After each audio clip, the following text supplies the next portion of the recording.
The new Millennium Falcon's details have fans scratching their heads. Today is a glorious day to be a toy fan because we are getting a ton of new looks at some of the upcoming Star Wars merchandise for the upcoming Solo film, but it's one particular toy set from LEGO called the Kessel Run Millennium Falcon that has the internet screaming, "What?"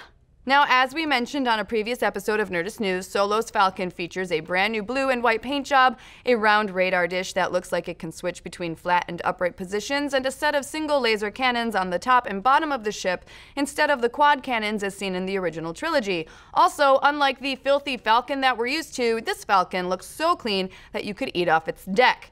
But all of those are fun extra details. What has the internet scratching their heads harder than a Wookiee with space lice is this. Oh snap! This Millennium Falcon has a front piece.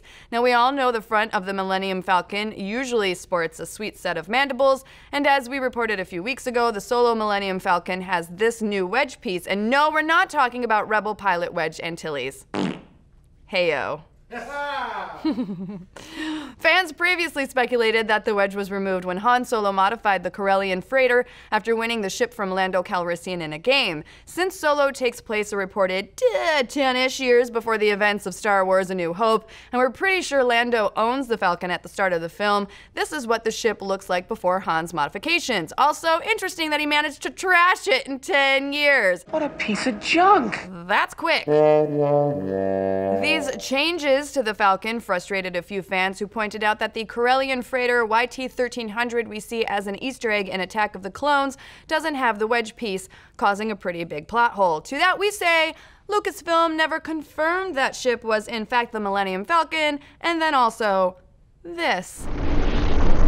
From the looks of it, that front wedge is totally detachable. So if the Falcon's new front piece can be removed, what the heck is it? Since the Millennium Falcon is supposed to be a freighter and the ship's interior looks less like a tractor trailer and more like a swanky bachelor pad, this removable front piece could simply be a removable section of the ship where freight is stored. Now this matches up with Greedo's line to Han in the cantina from Star Wars A New Hope, where he says, "Jabba's through with you. He has no time for smugglers who drop their shipments at the first sign of an Imperial cruiser." If Greedo is literally referring to dropping shipments, the front section of the Millennium Falcon being a detachable piece shows us what this would probably look like in action. Alternatively, there is a chance that this piece of the Falcon could be some type of smaller cargo ship or escape pod similar to the Phantom and Phantom II from Star Wars Rebels, which are starships that can detach itself from the Ghost. It totally makes sense for this to be some sort of a detachable dropship. Disney has made a habit in recent years of queuing up ideas in their side Star Wars films and properties that are later used in the saga films. There was the mention of hyperspace tracking in Rogue One that was later used as a plot point in The Last Jedi, and there were appearances of Hammerhead corvettes and the use of the Force to fly through the vacuum of space were all in Star Wars Rebels before we saw them in the theatrical film, so it wouldn't be surprising if detachable ships were also added to that list. But what do you folks think? Is the Millennium Falcon's wedge piece a detachable cargo ship or escape pod?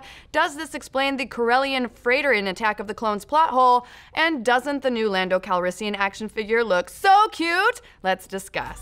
Be sure to like and subscribe, and while you're at it, check out the latest episode of The Dan Cave. He's breaking down the best romance anime. Also, make sure to tune in to our brand new show, Nerdist News What the Friday, which, coincidentally enough, is on Friday at 1 p.m. Pacific exclusively on Alpha. Make sure to tune in using promo code WTFriday to get 60 free days on ProjectAlpha.com.